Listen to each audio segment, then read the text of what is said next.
Welcome to Cooper Talk. I'm your host, Steve Cooper, and remember, I'm only as hip as my guests. I have to tell you something, people.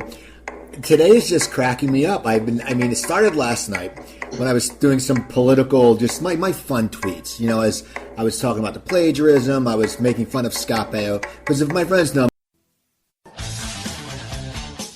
The leader in talk radio on the internet, right here on K98Talk.com.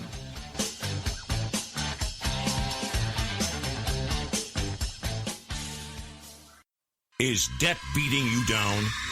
You need discipline. You need the Debt Ninja. If you've been caught in a financial trap and need to be set free, then you need the Debt Ninja. Want to stop those harassing collection calls, start saving thousands in interest and fees, and get out of debt fast? Then you need to call the Debt Ninja. The Debt Ninja will find the best companies across the country that will help you consolidate all your bills into one easy payment, reduce your payments by 30 to 50%, and get you out of debt fast. If you have unsecured debt of $10,000 or more, such as credit cards, loans, or medical bills, call the Debt Ninja for a free 15-minute consultation. Call 800-826-1246. 800-826-1246. That's 800-826-1246. Call today. The Debt Ninja.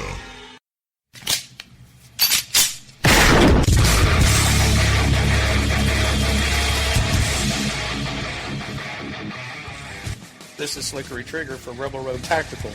With proper care and feeding, your pistol will be ready when you need it. There to save your life. Shouldn't your gear be that good?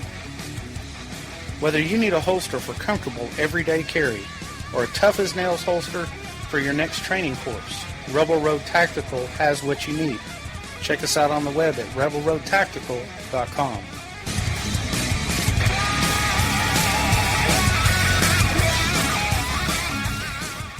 Tired of paying outrageous prices for Viagra? Well, we have great news for you. Now you can finally get Viagra at huge discounts. Healthy Man allows you to save up to $500 on Viagra. Why pay U.S. pharmacy prices of $15 per pill or more when you can get Viagra for less than $3 a pill? Call today and get 40 Viagra pills for only $99. This can cost as much as $600 at your local pharmacy. You can't afford not to call us. If you want Viagra at the lowest prices, never pay $15 a pill pharmacy prices again. Get Viagra for less than $3 a pill. Call 1-800-516-7602 today and save up to $500 and get 40 pills for just $99. Healthy Man is fast, easy, and affordable. Operators are waiting at 1-800-516-7602 to take your call right now. Call 1-800-516-7602. That's 1-800-516-7602. Again, 1-800-516-7602. In these uncertain economic times, you've got to do whatever you can to save money. One of our biggest expenses can be our cars, especially when unexpected repair bills hit. Not anymore. If you own a vehicle with less than 130,000 miles, is less than 12 years old, has a warranty about to expire, or even no warranty at all, you could stop paying for car repairs. Roadside assistance, towing, and rental coverage are all included. Don't wait for the next repair. Make one free call right now to see if you qualify. If your vehicle is less than 12 years old, has less than 130,000 miles, even if it's out of warranty, paying for car repairs can become a thing of the past. Call us right now and get your car protected before your next repair bill hits. Get protection and no more repair bills. Call 800-696-1030. Again, 800-696-1030. That's 800-696-1030. 800-696-1030.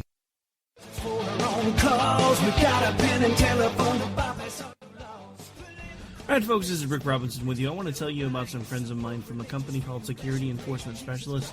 When I ran my security agency for 12 years, I worked with one of these partners on a daily basis. He's been involved in this agency now, and with his other partner, they do have over 30 years of experience in the private security industry. If you own a business and you need someone to keep you or your customers or residents safe, then I highly recommend contacting Security Enforcement Specialists today. Give them a call at 405-703-1796. Again, that's 405-703-1796. Again, tell them Rick from K98 Talk sent you. Like I said, if you need the help, they are here for you, so make sure that you Go look them up, check them out, and see what they can do. Wrong way. Welcome to the place.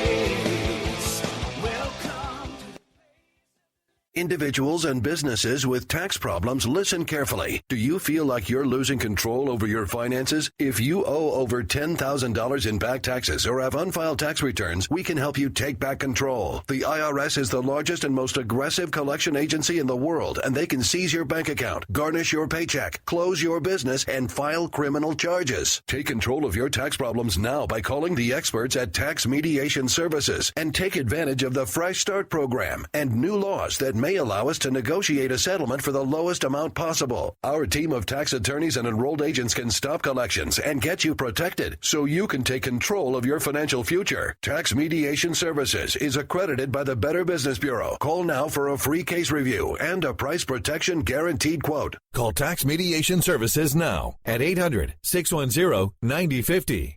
That's 800-610-9050. 800-610-9050. The Internet will never be the same. You're listening to K98Talk.com. Wow. Good God, y'all. What is it good for? Absolutely.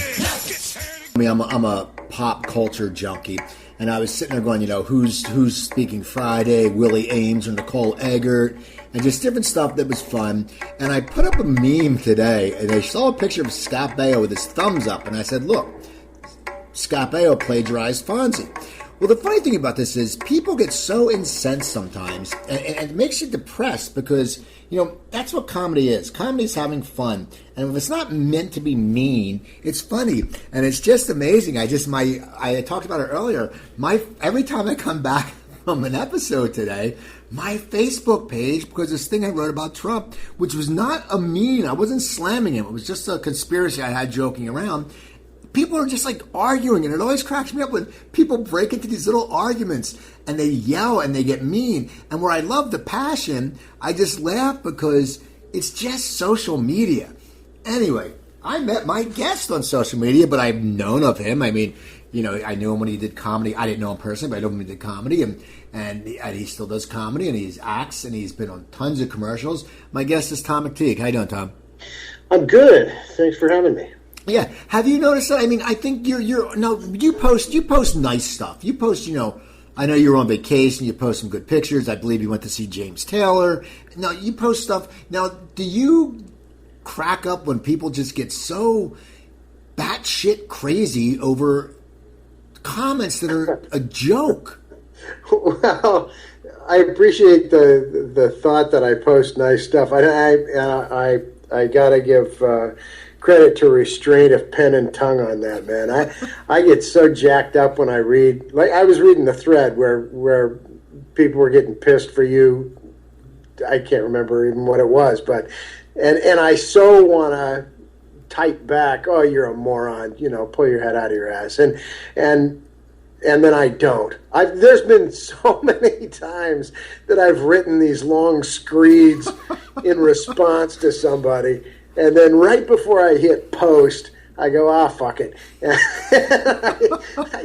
I delete it. So it's an exercise in, I guess it's like writing a letter to somebody and then not sending it. There's a value in writing it, but I don't think that there's much value in sending. I'm the same way. I mean, like my thing today was just a little conspiracy. I didn't think people would be going all over the place. And I'm like, God, you guys know me. It's like last night, the stuff I was putting it. I was on a set last night, and I got home, and then I started posting stuff about, just the speakers. And to me, that stuff's funny. Like, who's going to speak next week? The ghost of Pat Morita and the ghost of Al Molinaro. Just basically stuff. And people are like, Al Morita's out. He's Japanese. He can't do it. Yeah, exactly. But people get so mad. I mean, Al is in because he's Italian, and if it's in keeping with the theme so far, it's the white Italian guys. It's just crazy. I just laugh because today was so funny, and I swear every time I go home, I've had 2 interviews. There's the strains, and I just laugh. I love it. I love the fact that people are so passionate. But you're right. Sometimes you sit there. I wanted to write something to someone because they were just what they said was so dumb. And I'm the same way. I start. It's only. I won't do it like you. The comments. You start typing that comment. and then you sit there and you pause for a second, and then you look at it and you go, you know what? I backspace it all. I don't even do the copy and paste. I just backspace it till it's done. It's funny because it absorbs so much time and energy, and most of it's negative. You know, at least in this election cycle, so much of it's negative. But after I vent, you know, after I've got that little box of text that whatever, I look at it right before I send it, and then I think, I don't really give a shit. I don't care anymore. You know, I mean, why do I want to get into an argument with a guy who I don't even know? Yep. I'm not going to change his mind. I mean, politics these days is not so much discourse. It seems to me that it's mostly people yelling from their side of the fence. It's like having a bad neighbor, you know, and you go, your lawn sucks, and he yells back, yeah, well, you should have cactus.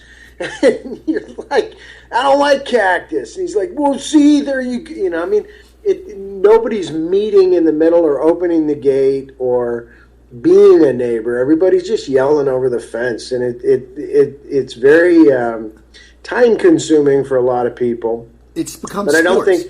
I don't think anybody's having their minds changed. No, it's become like sports. Like, I'm a Philadelphia Eagles fan. I joke with my friends who are Giants fans. The Giants suck. They're not changing their mind. They love the Giants. My Cowboys fans, Cowboys suck. We're not changing our minds, and that's what politics has become. Because you know, it's like if you follow sports, you're not going to change your mind on your team, and right. the on the field, you know, does the speaking. But now, yeah, it's amazing. Well, and plus, everybody's always got the out, too, where they're, you know, if you get into too heated of an argument that you can't back up with facts, the other guy seems to have a better grasp of at least debate protocol than you do, even if he's wrong, way wrong. You know, and so there's always that backpedaling of, yeah, well, I don't really care for either politician. You know, I know. I'm like, I say the same thing. I'm like, I'm not a fan of either, but that doesn't stop it. But anyway, enough about politics. We want to talk about you, Tom. Oh, good. Now, you grew up in Spokane? Yeah, Spokane. See, I did that. I know I screwed it up. So you grew up in Spokane. Now, as a kid, did you want to act, or were you an athlete? Because you're in good shape. I mean, what was your best thing as a kid? What did you think as a kid? Did you sit there and go? Did you ever think you would go into acting and comedy, or how'd that all start? Wow. As a kid, I had no idea. I was always sort of the opinion that I had really interesting stuff to say, and you'd be well served to listen to me. But I didn't know how to plug that into any sort of performance venue, and I don't even think that was on my radar. I played the drums in high school for a while and thought, boy, I'll be a rock drummer. That's what I'm going to do. I'll be a drummer in a band. And then I'd listen to people like Lenny White and Billy Cobham and people with just, you know, art in their drumming and realized, God, I'm not that good. I'm just not that good, and I'll never be that good. You know, I didn't have the gift that those guys had, and I didn't want to settle for doing something that I wasn't capable of being one of the best at, right? And then when I was in my senior year in high school, I went to a small school called St. George's in Spokane. It's a private school. They decided for me that they were going to take a break out of my senior year and send me to Seattle to study with the Empty Space. They apparently perceived some performance ability in me and thought that I'd be well served to at least explore it. So I went to this mini semester in Seattle and studied with the Empty Space, blocking and stage combat and, you know, a variety of theater arts, and just fell in love with it. And then I graduated and went to Washington State University and majored in English, and still wasn't thinking of theater. And an English teacher of mine, just out of the blue, said, oh, by the way, they're having auditions for Equus today, and I think you'd be great as the Alan Strang character, so why don't you go down to the theater department and audition for it. Anybody can audition. And so I went to the theater department and wound up landing the role of Alan Strang, which was an amazing coup, and I didn't even accept it then. I said, I'll have to let you know. And went back home and called my mom, and I said, oh man, I got the lead in this play, and it's got a nude scene in it, and I don't know if I want to do it. And she said, well, just take a piece of paper and draw a line down the middle of it, and in one column list all the good things that could come of it, and in the bad column list all the bad things that could come of it, and whichever column is the most full, there you have your answer. And so I did that, and the only thing that I could come up with in the negative column was people would laugh at the size of my dick. Okay. So I did it, and just fell in love with the rehearsal process and the memorization and the interpretation, and I was hooked. So you're hooked, and then now, where does your career go from there?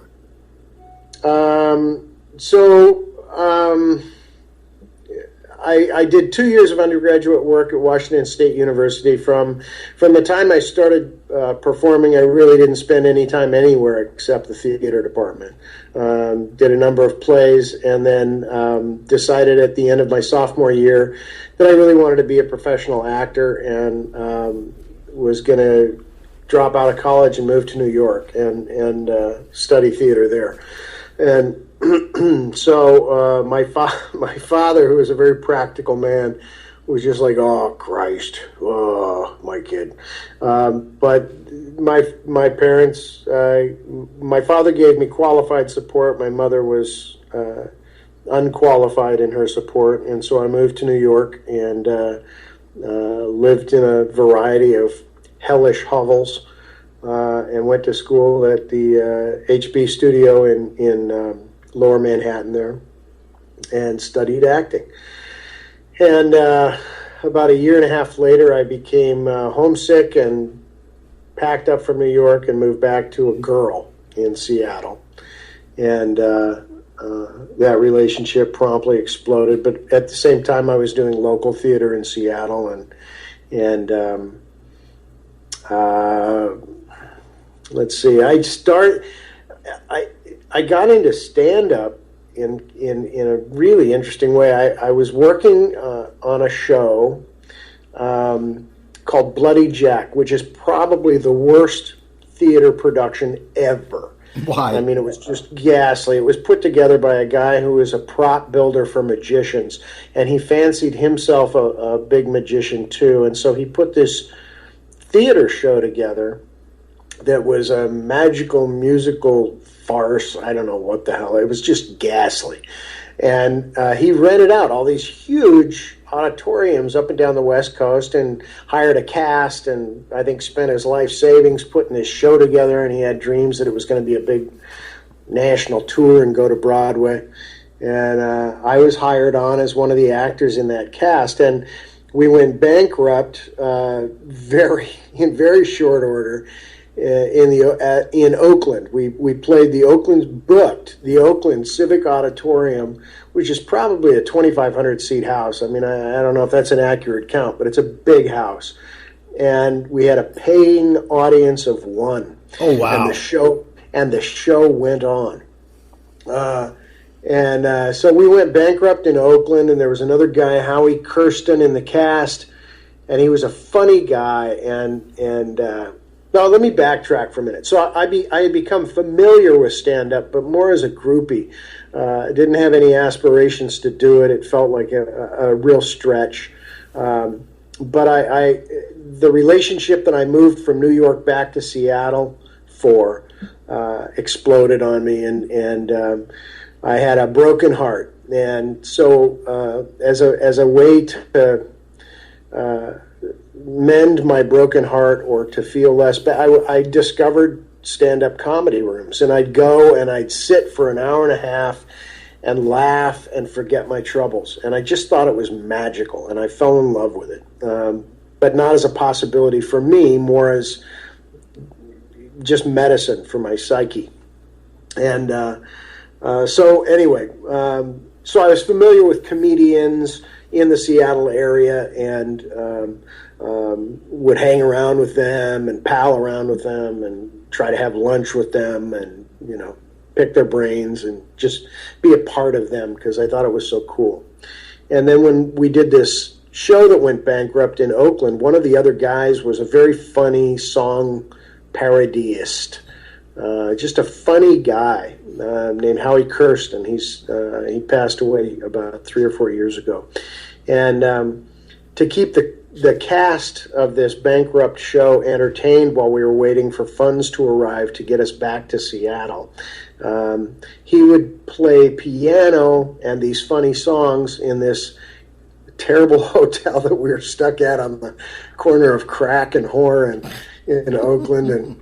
And I said, man, you're funny. You should be a stand-up comedian. And he said, I don't know anything about that. And I said, well, I'll write for you, and I'll manage you, and I'll get you gigs as a stand-up comedian. So we got back to Seattle, and I wrote a couple of jokes for him and kind of strung together a theme for his musical songs and went to all the little open mics around, and he started getting booked.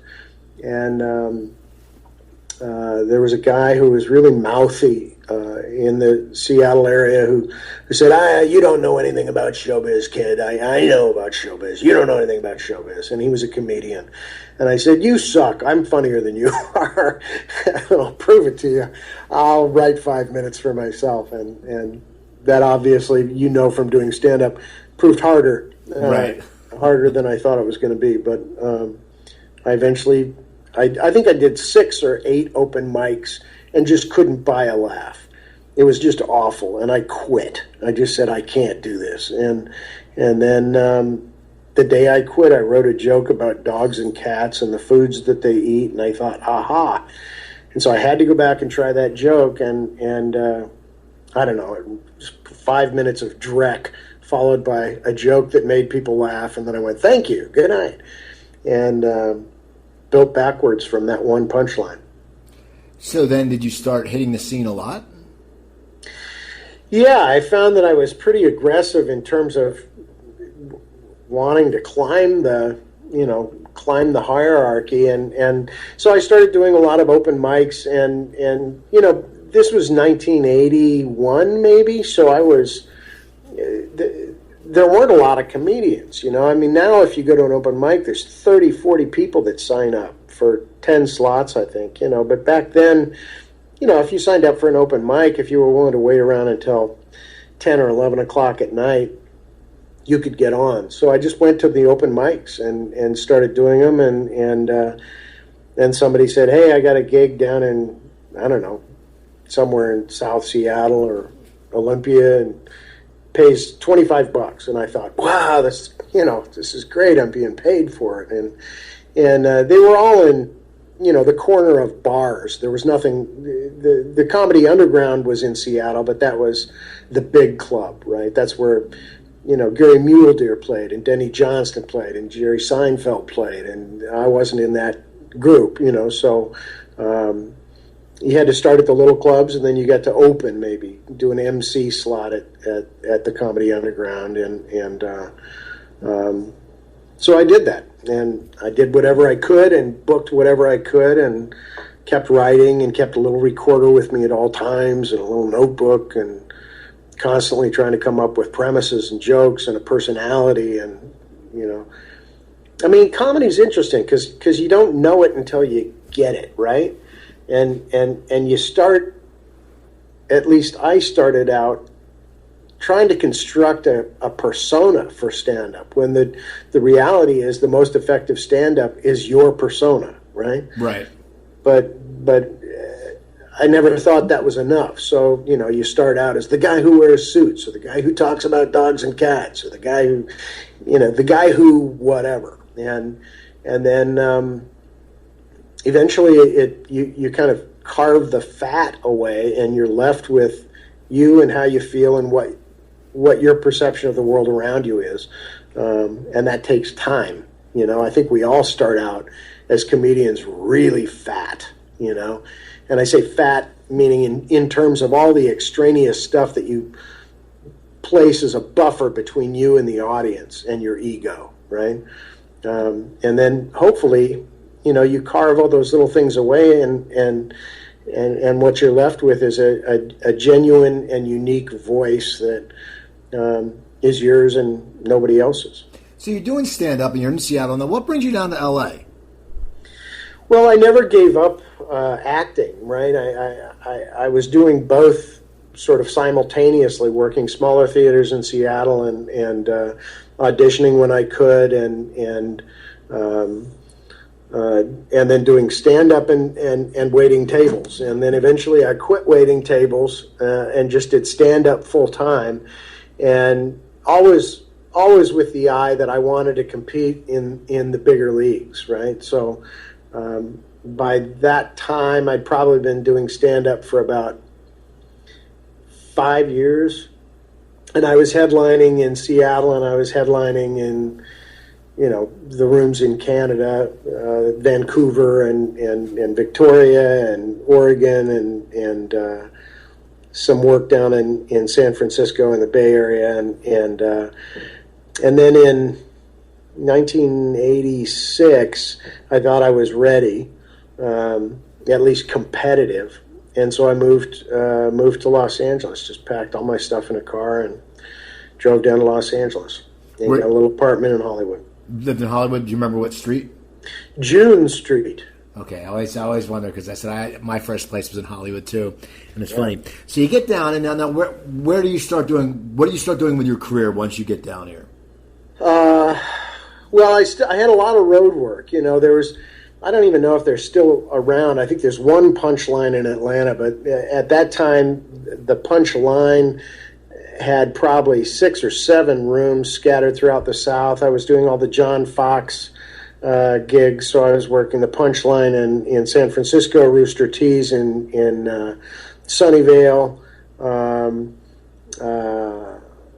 There were a number of clubs scattered throughout Texas. So I was doing a fair amount of road work and then trying to stay in town as much as I could to work at the Improv.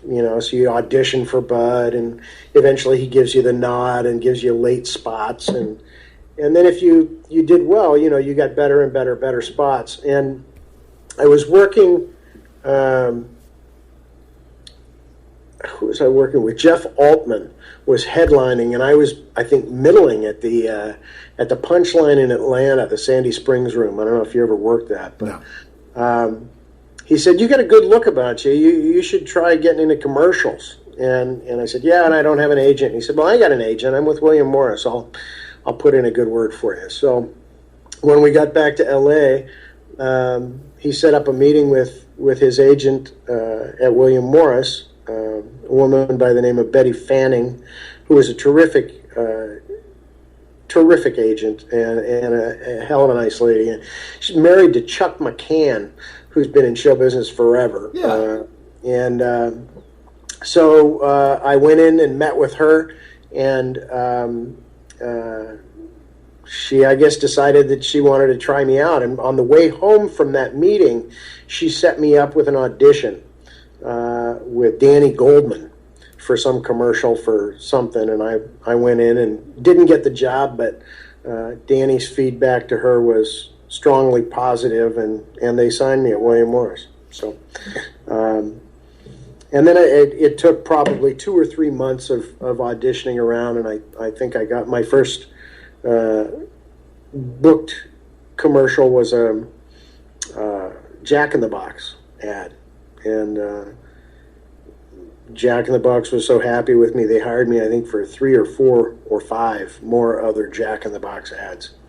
And it just sort of started rolling. I mean, I went to LA thinking I was an actor, and I came out, very much as a salesman, because I was good at commercials. It was really, I thought I was going to get,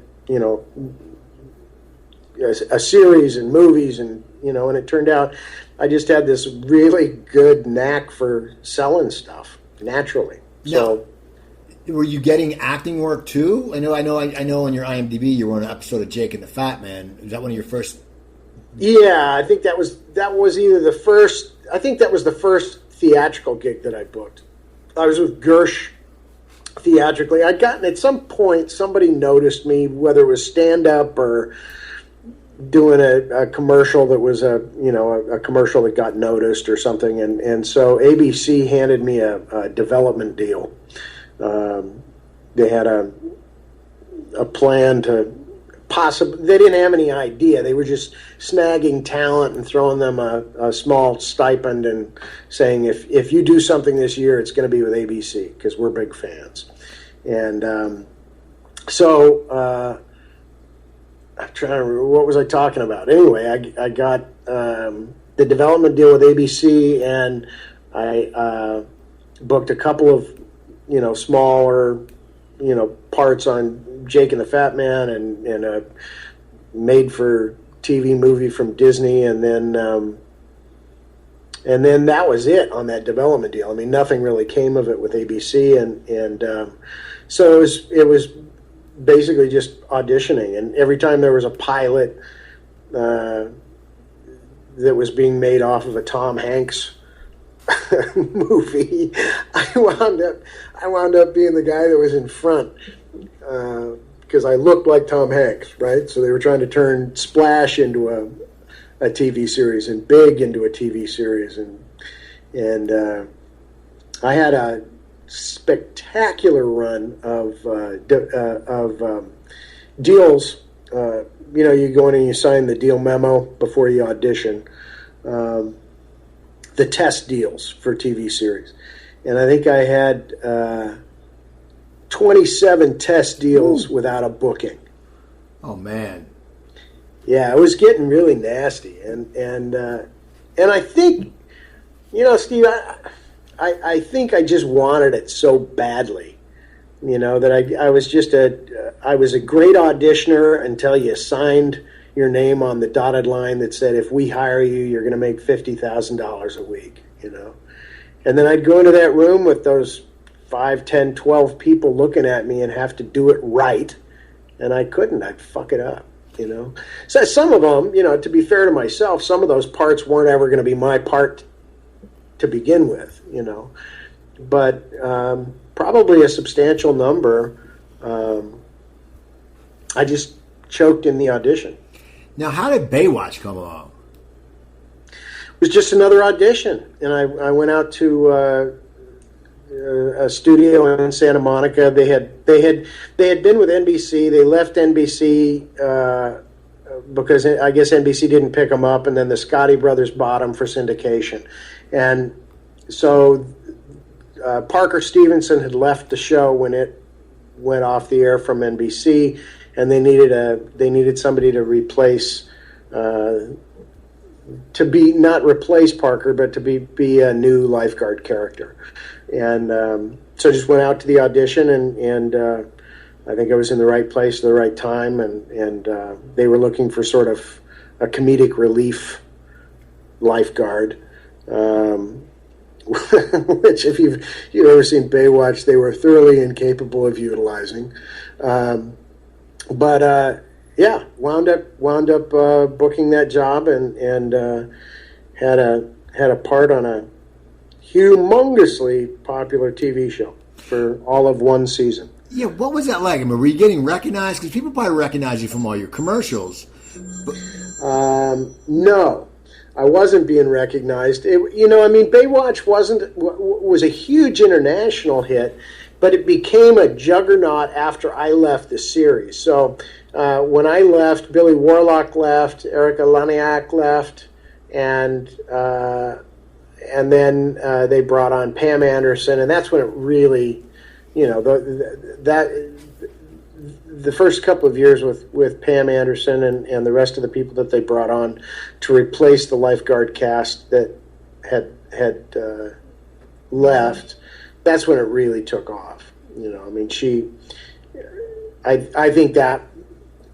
I think Pam was probably 75% of the reason that show really took off. But it was popular overseas. It wasn't particular. It was always considered sort of a theatrical joke in the States. So you're working that now. That's done now. Are you still doing stand up, and are you still going out for commercials? Yeah, I was doing it all simultaneously and voice work. And I always figured if I had a number of, like a juggler, I had theatrical and commercial and stand-up and voice. Those were the 4 theatrical balls that I juggled, or showbiz balls. And so when one or other of them wasn't really producing income, a couple of the others were. So at any given point, maybe voiceover was pulling the financial train, and at another time, I'd have a string of commercials. Crap, sometime in the 90s, and I couldn't tell you the year, I had 22 national commercials running at the same time. And that's a ton. Yeah, I mean, that's insane for someone to have that in a career. Yeah, I mean, I was watching the NBA Finals that year, and one commercial break had Tom McTeague commercials back to back to back. 3 separate commercials on one program, and they were all me selling different products. So I kept doing the commercials, and it kept paying the bills, and occasionally I'd luck into a good VO campaign, and continued getting guest star stuff, and never really clicked in film. Couldn't really make much headway in film, and then just kept doing stand-up as well. What were some of the voiceovers you did? Well, you know what? I don't know. I mean, Compact Computers, Barks Root Beer, Kentucky Fried Chicken. I mean, the list, I tried to add it up at one point, and I think I did somewhere in the vicinity of 350 or 400 on-camera ads, and probably at least half that many national VO jobs. So it's a ton. You name a product, chances are I sold it. So you're doing that now. I mean, now when do you leave LA? I left LA in 2007. I had been married and divorced, and my wife moved to Texas, where she was from, with our daughter, and so I was living in LA, and they were living out here. And in 2007, she committed suicide. Oh, sorry. And so I moved down here to be with our daughter. I thought, my choices at that point, as I saw them, were move my daughter back to LA, or I move here to the Austin area, and it felt like my daughter had already given up enough, so I moved here. Well, you moved to Austin. Austin was up and coming, but now it's exploded so much. What was it like when you moved back there? When you moved down there? Well, I actually moved to Georgetown, which is a exurb of Austin. It's about 2 small towns removed, but Austin, it's really exploding now. I don't know if it's exploding in terms of my business, in terms of show business. It was doing really well, and then the governor pulled all the tax incentives out from the production business here. So the movie business, which looked to be really, really getting ready to kick ass, slowed down substantially. There's still some stuff being shot here, and good stuff. Boyhood was here, and American Crime, I think, is still being shot here. So there's some good stuff happening, but the city itself, because it's such a tech hub, has just drawn a huge influx of population. So the city is it's vibrant and bustling and choked with traffic. Now, when you moved back there, what was your plan on pursuing your acting? Did you have a plan? I know you went back for your daughter, but did you have a plan of, because you're not in LA anymore, what was your thought process of how you're going to keep working? To be honest with you, I didn't know. I didn't have any idea at all. The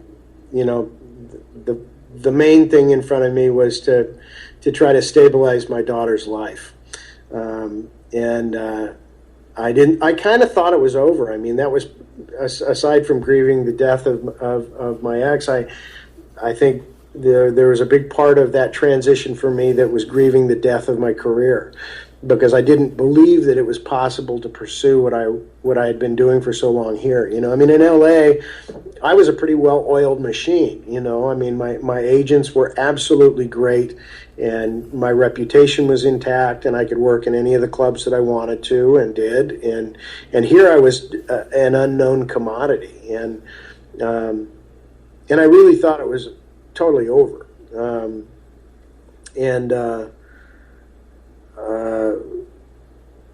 And so I actually, it's so scary to even think about, because I had no idea. I didn't, you know, I was a single parent, and I didn't want to leave my daughter alone for great chunks of time while I hit the road, right? Right. So I was looking for some way to make a living here, and I actually met with a guy about buying his Pepperidge Farm route. Okay. You know, I was going to drive a fucking bread truck and stock shelves.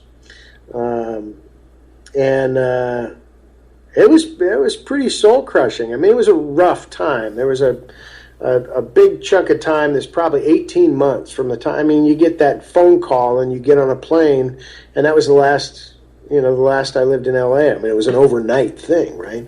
So it's probably 18 months of being here where, you know, I was living pretty close to the vest, and trying to make everything last and the money last, and then wound up booking a big VO campaign, and out of my closet. You know, I put a microphone in a closet and put together the apparatus that I needed to audition for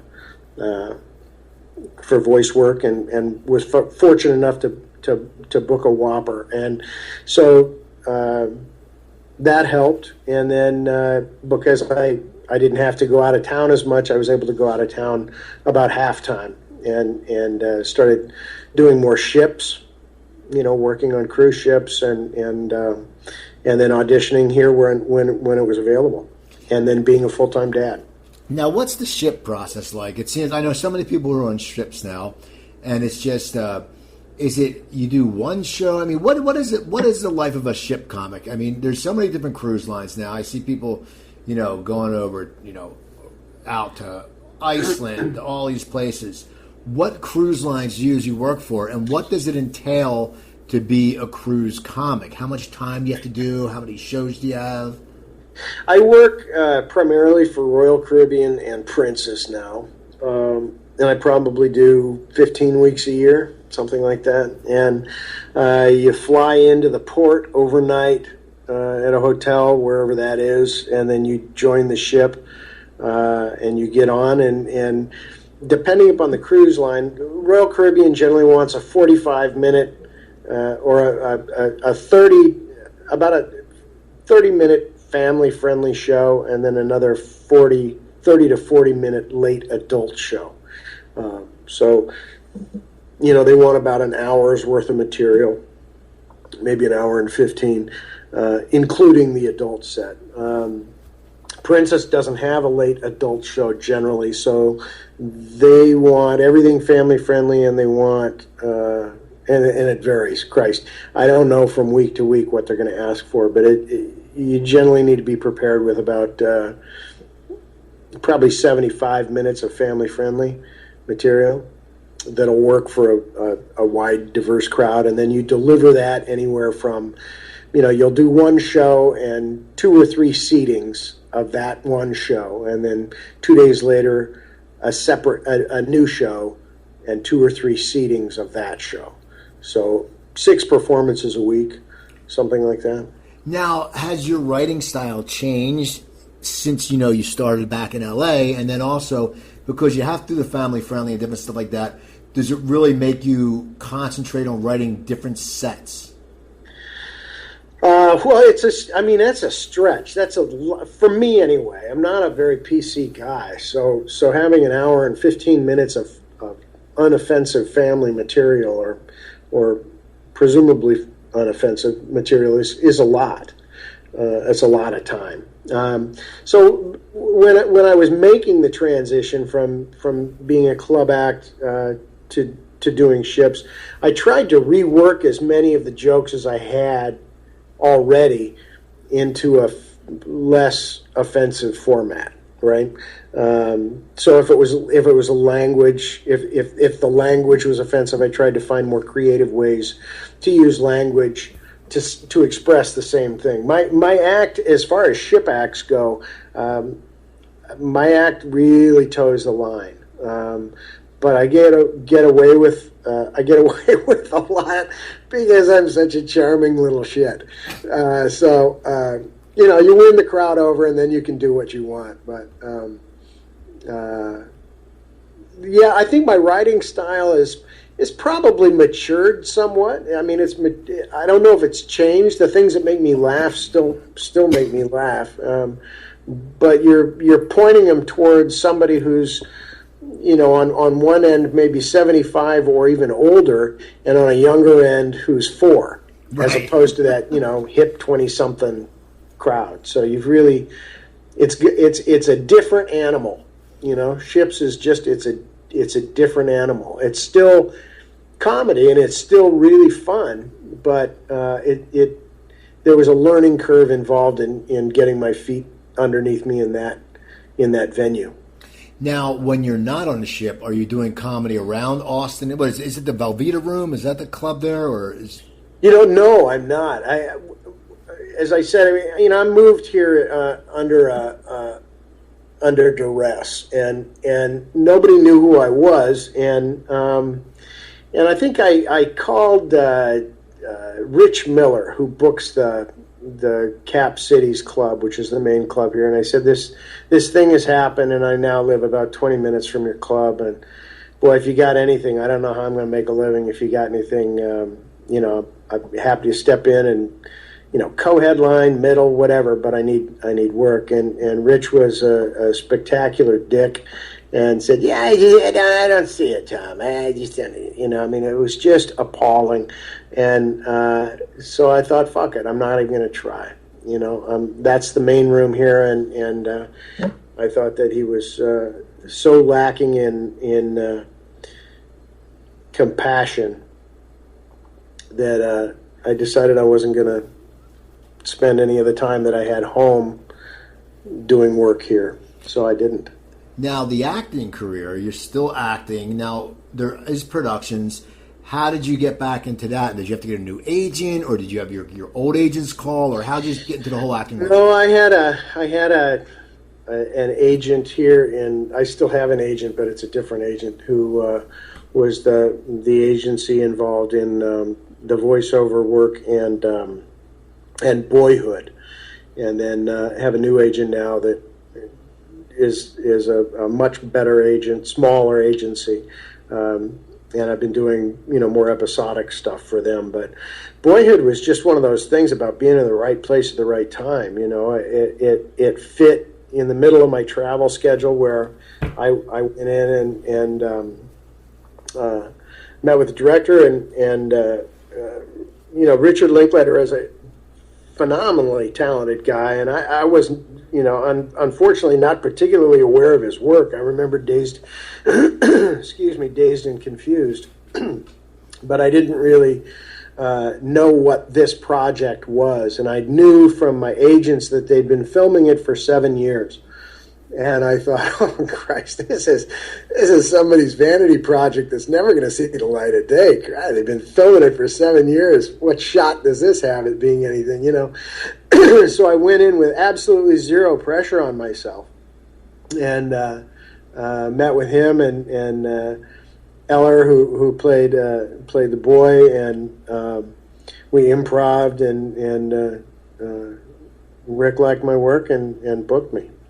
What was it like to be back in front of the camera? I mean, especially, it's a movie. I know, as you said, you didn't think it would be anything big, but it must have been a good feeling to be back in front of the camera.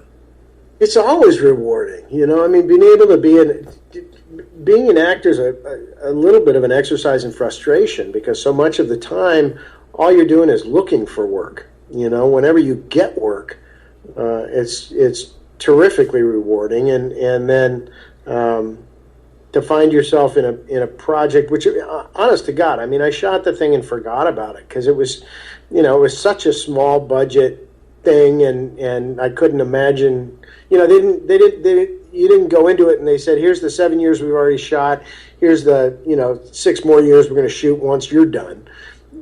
They just said, here's your scene. And so it really felt like I was just, I really wanted to nail this scene, but I didn't think much more about it. And then when it got released and it went to Cannes and won the Golden Globe, and it's getting a lot of buzz, and people are starting to talk about the scene that I'm in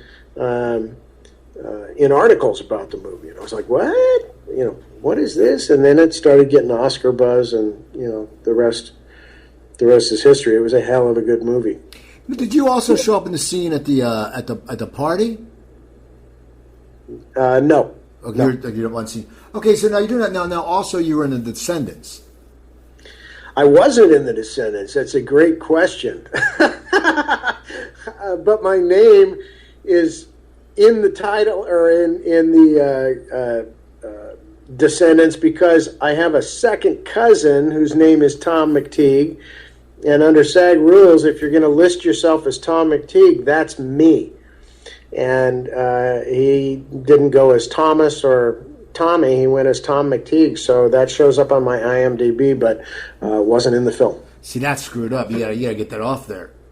I don't care. Yeah. I mean, it's a pretty good movie. Pretty good credit. It's a great conversation starter. Plus, I got paid for it. I had to give him the money, but they sent me the checks. Oh, well, that's not bad. Yeah. So now, how do you get the voiceover stuff nowadays? I know you have and it seems everyone can do it. I see John. You know John DeCrosta? I don't know John. I know of him. But I'll see him. He shows pictures of his little setup, and you have it in your closet. How does the voiceover process happen for you now? Is it stuff based in Texas, or is it stuff based in LA, or how do you get the auditions from that? Your agent gets them, but how does the whole process go through? It's based wherever the ad agency is. It could be North Carolina or Chicago or New York or LA. And then they put out a casting spec on it with a script, and that goes out to whichever agents, are dialed in, either with that agency or with Voice Bank or, some other sort of clearinghouse for those auditions. And then the agent sends them on to me, and I audition at my home with my computer. I have a very nice microphone, and then I also have a Yeti, a couple of different Yetis, one for travel and one for desktop, and then a mixing program called Audacity, which is a very simple but very effective tool for that. And I record them, and then I send them off into the ether. And sometimes I get booked, and most of the time I don't. But VO is the best job in the business. It's incredibly competitive, but you're paid like you're in show business, and you get to maintain your anonymity. Now, if you get booked, do you have to go and record it somewhere, or can you record it at home? No, you need. I mean, I guess there are people who have a studio set up where they can actually link in, but no, most of the time they'll book you, and then they book studio time in whatever town you're in, and you go in, and they do a satellite or an internet link up so that they can hear you and direct you in real time, and that's how that works. You never. I mean, most of the time, you never see the people you're working for. You see the studio tech, but you just hear them through your headset. Here's a tech question for you. How do you switch Audacity to an MP3? Because don't you usually need an MP3 when you send this stuff?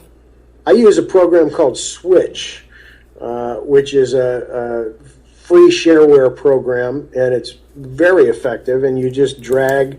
I export out of Audacity as a WAV file, and then I just drag the WAV file onto the Switch icon and tell it I want it to be an MP3, and it turns it into an MP3.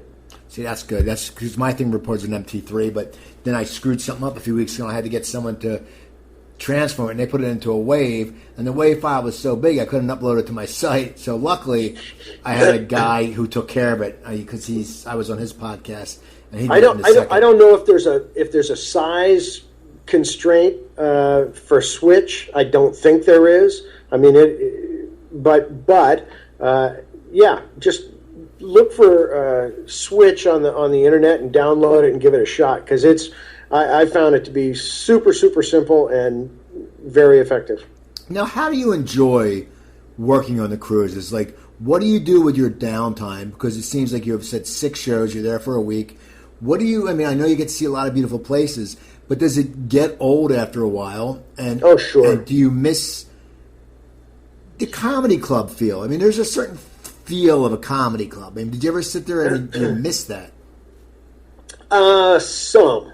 You know, I still do Brad Garrett's room in Vegas 1 or 2 times a year. I'm doing a really gorgeous new room, surprisingly, in Spokane, called the Spokane Comedy Club. But it's put together by a guy who's a comedian who really knows how to put a room together. And so I'm doing that next year. And so I'll sprinkle 3 or 4 clubs into my year. But, by and large, comedy club audiences are really great. You know, they're fun to work for and they're really live. But you also have that where you have to contend with a lot of alcohol consumption because they're making their money by getting people hammered. And you have the 45-minute drink ticket lay down on the table where the crowd kind of murmurs amongst themselves trying to figure out who bought what and drank what. So I don't miss that. I guess I like ships. I'm really grateful to have a venue, and I think clubs now, the way guys make money in clubs is merch. As far as I know, I mean, I've been out of that for a while, but I think if you're going to make a lot of money in clubs, you've got to sell a CD or a DVD or a T-shirt or a hat or a slogan or something, because the clubs just don't pay that much. Right. And the ships are pretty good. I mean, it's not, I'm not I'm not deeply wealthy, but it's a nice little addition, to the monthly budget. Now, the crowds are good. The demographics about right.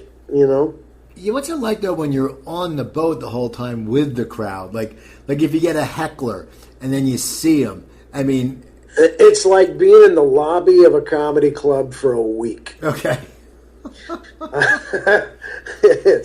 I tend to wear a hat and glasses when I'm off stage, and I'm not a big social animal, and I sure don't need, I just don't need the adulation. I mean, there's guys who park themselves right in the middle of it all and are always palling around with everybody they meet on the ships. And, I've seen the pictures on Facebook.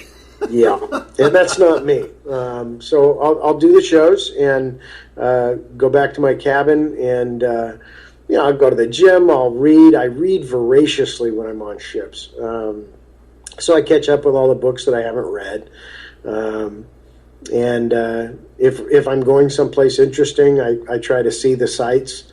The trick is staying active and doing something. I know an awful lot of guys who work on ships that never come out of their cabin, but to perform, and then they go back in. And I don't want to live like that. But I'm just grateful to just have a venue, where I can still try new stuff and still get the response, and it's a challenge. Each cruise is a specific challenge. You might do one that's a spring break cruise, so you've got a lot of unruly 17-year-olds, and then you've got older cruises that go to Alaska, and that has its own challenges because the crowd demographic is anywhere 55 on up, and a lot of it's on up. I still like doing it. The travel is incredibly painful. I don't like the travel at all. But everybody has something about their job they bitch about, right? The job itself, the being on stage part, I absolutely love. Now, is there more than one act on the boat when you're on it, or is it just you? There's generally a variety act, so you'll have a juggler or a magician of some sort, and then a musical act. And sometimes there's camaraderie, and sometimes there's not. Now, do you have to eat in a certain, like the galley with the crew, or can you eat anywhere? Or no, man, no. I'm booked as a passenger, right? So I'm a passenger who's making money. So I can go to any of the restaurants or any of the bars or any of the places on the ship that passengers go. And I generally eat in the buffet just because I don't like parking myself in a dining room and getting fed butter. Right. They feed you a lot of butter and salt on those ships. That's so funny. So now, do you have any cruises coming up? I do actually. I think I'm off for the next couple of weeks, and then at the end of this month, I pick up a ship in San Francisco and take it to Juneau, Alaska, and then I get off and fly back home again, and then I drive my daughter out to LA. She's now 21, and she's decided she wants to live in Los Angeles, so I'm going to drive her out there. Maybe you'll come back. Maybe I will. I mean, would you think of moving back to LA?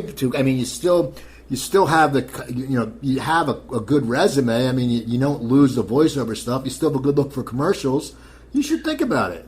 Well, I have thought about it, and we'll see. I've got Jeff Stilson.